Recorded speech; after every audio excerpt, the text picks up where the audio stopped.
interpretasyon. Ano-ano ang mga hula ni Nostradamus kay Pangulong Bongbong Marcos? Nagkatotoo na ba ang mga ito? Yan ang ating aalamin.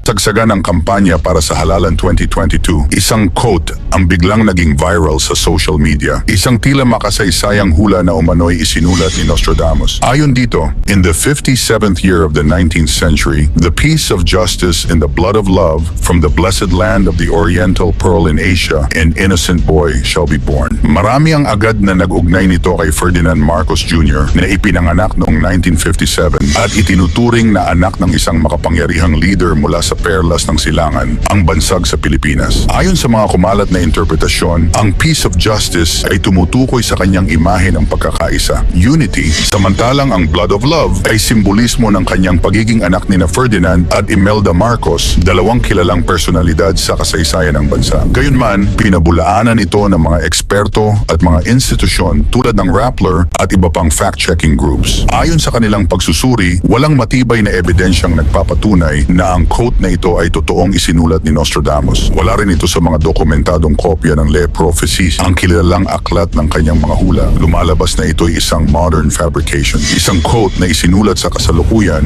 at inangkop upang tumugma sa mga kasalukuyang pangyayari. Subalit sa kabila ng pagkakadismiss nito bilang peke, hindi pa rin mapigilan ang mga haka-haka ng ilan, lalo na't may mga quatrains si Nostradamus na tila bukas sa interpretasyong maaaring umangkop sa naging takbo ng kasaysayan ng Pilipinas. Ang mga temang ito ay ginagamit ng ilan bilang simbolikong paglalarawan ng muling pagbalik ng mga Marcos sa sentro ng kapangyarihan at ang tila predestined na pag-akyat ni Bongbong Marcos Jr. bilang Pangulo. Kaya kahit hindi literal na hinulaan ni Nostradamus ang kanyang pagkapangulo, hindi na rin katakataka kung bakit maraming Pilipino ang naakit sa mga ganitong interpretasyon. Ang pagbabalik di umano ng isang leader mula sa isang kilalang pamilya. Isa sa mga pinakakilalang tema sa mga tula ni Nostradamus ay ang muling paglitaw o pagbabalik ng isang makapangyarihang leader mula sa isang prominenteng angkan. Bagamat hindi tahasang binanggit ang pangalan ng sinuman, maraming tagasali ng kanyang mga hula ang nagsasabing may tila pagkakahawig ito sa pagbabalik ng mga Marcos sa pinakamataas na posisyon ng pamahalaan sa Pilipinas. Pagkatapos ng mahigit 3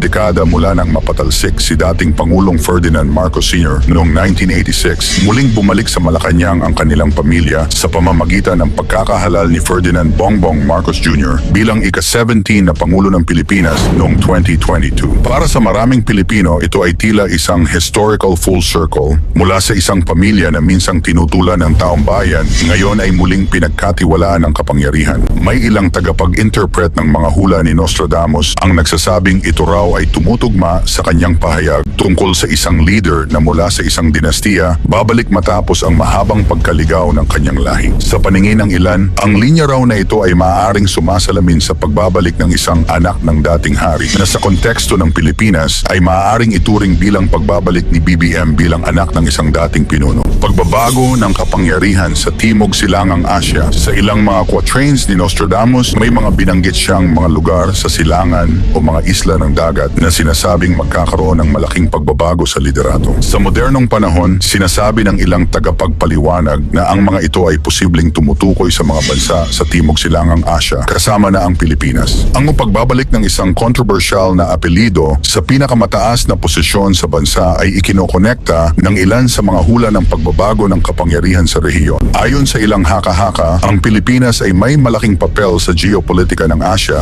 lalo na't ito ay nasa sentro ng tensyon sa South China Sea. Kaya naman ang pag-akyat muli sa kapangyarihan ng isang kilalang pamilya ay tila may mas malalim na kahulugan. Hudyat ito ng bagong yugto sa kasaysayan ng bansa at posibleng pagbabagong anyo sa politika ng rehiyon. Ang pagbabagong ito ay sinasabing sinambit ni Nostradamus sa kanyang mga tulang nagsasalaysay ng isang leader na muling mamamayani sa gitna ng kaguluhan na para sa ilang mambabasa ay maaaring iugnay sa mga kasalukuyang hamon ng Pilipinas tulad ng ekonomiya, kalamidad at tensyong panlabas. Pagangat ng isang pinunong may dugong hari, royal blood. May mga linya sa mga tula ni Nostradamus na naglalarawan ng pag-angat ng isang pinuno na tila may royal lineage o dugong bughaw. Hindi sa literal na kahulugan, kundi sa simbolismo ng kapangyarihan, impluensya at pagtingin ng masa sa kanya bilang bahagi ng elite ruling class. Sa kasaysayan ng mamayang Pilipinas, iilan lamang ang mga apelyidong agad na kinikilala sa larangan ng politika at isa na rito ang Marcos. Sa kabila ng kontrobersya, hindi maikakaila na ang apelyidong ito ay tila naging simbolo ng political royalty. Mula sa dating diktador, First Lady na kilala sa buong mundo, hanggang sa mga anak at kaanak na naging senador, gobernador, kongresista at ngayon ay pangulo. Ang pamilya Marcos ay itinuturing ng ilan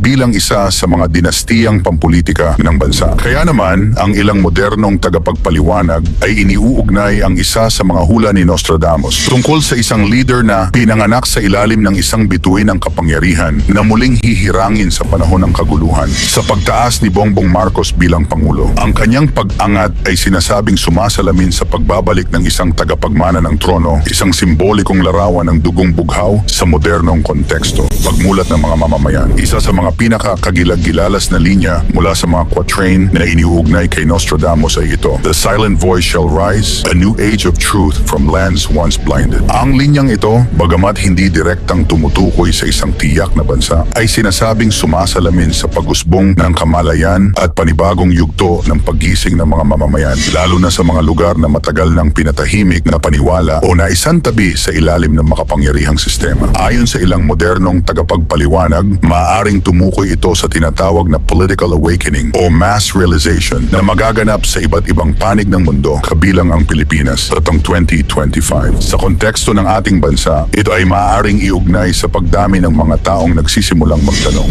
maghanap ng katotohanan at bumaling sa kasaysayan upang mas maunawaan ang kasalukuyang kalagayan. Ito rin ay may kaugnayan sa mas mataas na antas ng digital literacy, pagkalat ng alternative media at pag-usbong ng historical awareness sa kabataan. Sa paglipas ng panahon, unti-unting nababasag ang katahimikan ng marami, ang silent voice na tinutukoy, at napapalitan ito ng mas malakas, mas matalinong boses ng mamamayang Pilipino. Ang dating mga bingi sa katotohanan ay nagsisimula ng makinig at magtanong. Ang mga dating bulag sa kasaysayan ay ngayon ay nag-aaral, nagsusuri at nagbibigay ng sariling pananaw sa mga isyong panlipunan at pampolitika. Marami ang nagsasabi na ang taong 2025 ay magiging turning point, kung saan ang land once blinded ay maaaring tumukoy sa mga bansang matagal na ring biktima ng disinformasyon, propaganda o kasaysayang muling isinulat. At kung totoo mang ito ang tinutukoy ni Nostradamus, maaari nating masabi na tayo mismo ay bahagi ng hulang ito. Bilang mga Pilipinong muling bumabalik sa tanong na ano nga ba ang totoo? Sino ang tunay na bayani? At anong uri ng kinabukasan ang gusto nating itayo bilang isang bansa? Kung sa mga nakaraang taon ay nasanay ang ilan na manahimik, ngayong 2025 sinasabing mas marami na ang pipiliing magsalita, makialam at manindigan. Kaya't sa hula ni Nostradamus na ito, totoo man o simboliko, makikita natin ang paalala. Ang pinakamakapangyarihang pagbabago ay nagsisimula sa mulat na mamamayan. Bagamat ang mga hula ni Nostradamus ay isinulat mahigit 500 taon na ang nakalilipas, nananatili itong buhay sa imahinasyon ng maraming tao, lalo na kapag tila tumutugma ang mga simbolo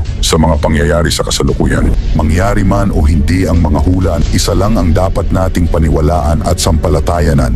Ito ang nag-iisa nating kataas-taasang Diyos. Ikaw, ano ang masasabi mo sa mga hulang ito? Magkatotoo kaya ang mga ito o isa lamang huwad na panghuhula? Ikomento mo naman ito sa ibaba, paki-like ng ating video. I-share mo na rin sa iba. Salamat at God bless.